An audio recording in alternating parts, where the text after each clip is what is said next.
সত্যি সুসময় ছিল। আমি সত্যি কথাই বলছি, যদি তোমার বিশ্বাস না হয় তাহলে তুমি একটা খেয়ে দেখো।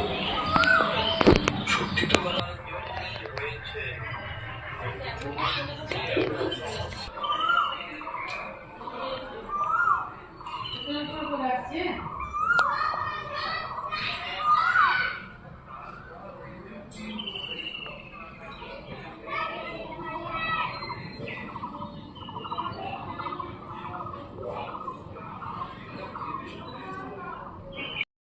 আজকে আমি একটা ফুল ভিডিও আপলোড করবো ভেবেছি, তো সারাদিন কী করবো, তো সেটাই তো চলো তোমরা দেখতে পাবো সারাদিন কী কী করি।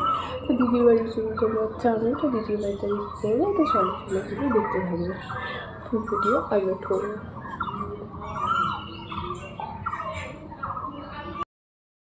দিদি এখানে স্নান করে একটু ঠাকুরকে জল ধূপ দিয়ে দিচ্ছে, কারণ আমরা যাবো পাশে ঠাকুরগুলোকে সব পুজো দিতে, যেহেতু আজকে নীলের পুজো ছিল, তো সেই কারণে অনেক জায়গাতেই ঠাকুরকে পুজো দিতে যাব।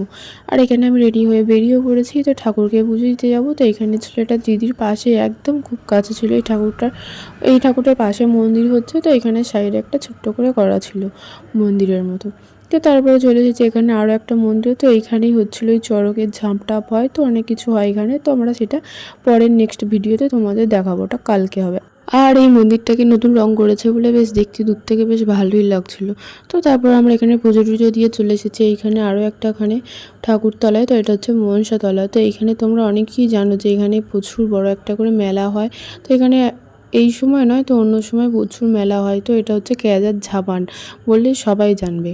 তো এখানে প্রচণ্ড মেলা হয়, তো এখানে এই টাইমটাই যা ফাঁকা, তো সত্যি কথা বলতে এই টাইমটা ঠাকুরটাকে ভালো করে দেখা যাচ্ছে। তো সেই টাইমে আসি, তো ঠাকুরটা ভালো দেখা যায় না, কারণ ফুলের মালাতে প্রচণ্ড ভর্তি থাকে। আর আগের দিনের থেকে আজকে প্রচণ্ড রোদ গরমও বেরিয়ে গেছে, তাই এখানে এসে আমরা একটুখানি লস্যিও খেয়ে নিলাম। তো এটা দিদিই করেছিল লস্যিটা, তো এখানে লস্যিটা বেশ ভালোই খেতে লাগছিলো। তো সেই সব লস্যি টস্যি খেয়ে নিয়ে তারপরে চলে এসেছিলাম একটু নিচের দিকে। তো দেখছি যে মা এখানে লুচি তৈরি করবে বলে এখানে সব মাখাও হয়ে গেছে। আর তারপরে এসে আমি এখানে স্নান টান করেও নিচ্ছি, আর মায়ের ওখানে বাতি দিতে চলে গেছে, আমি আর যাইনি, স্নান করছিলাম বলে দেরি হয়ে গেছে স্নান করতে। আর হচ্ছে মায়েরা শুধু বাতি দেবে, ওখানে প্রসাদটা নিয়ে চলে আসবে। আর আমি ওই জন্য জানি, আর প্রচণ্ড রোদও বেরিয়ে গেছে বাইরেতে, তোমরা বুঝতে পারছো কি ঠিক জানি না, কিন্তু বাইরেতে প্রচণ্ড রোদ উঠে গেছে। তো দুদিন মেঘলা। আর তারপরে মায়েরা চলেও এসেছে এখানে প্রসাদ নিয়ে, আর প্রসাদ নিয়ে আসার সময় সবার জন্য এনেছে একটা করে আইসক্রিম।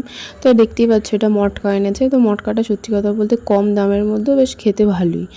আর এনাকে দেখো সবার মাথার উপর দিয়ে লাফিয়ে লাফিয়ে চলে গেলো। তো যাই হোক, তারপরে দুপুরে আমরা একটুখানি খাওয়া দাওয়া করে নিলাম সবাই মিলে। তো তারপরে একটুখানি রেস্ট নিয়ে আমরা রেডি সেডি হয়ে গেছিলাম একটুখানি বাঁশ গাছ উপড়ানো দেখতে যাবো বলে।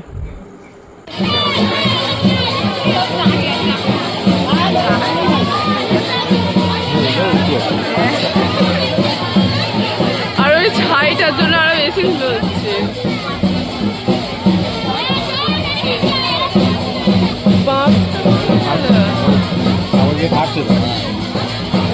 ওখানে এত পরিমাণে ধুলো উঠছিল, তাই ওখানে আর বেশিক্ষণ থাকিনি, তাই চলে এলাম বাড়ির দিকে। আর আজকে হবে বাঁশ গাছ ওপড়ানো আর হবে কুল গাছ ভাঙা, তো সেই সবই হবে। তো কালকে আরও অনেক কিছু রিচুয়ালস হবে, তো সেই ভিডিও পেতে হলে চ্যানেলটিকে সাবস্ক্রাইব করে পাশে থেকো। দেখা হচ্ছে অন্য কোনো নেক্সট ভিডিওতে। আজকের মতো বাই।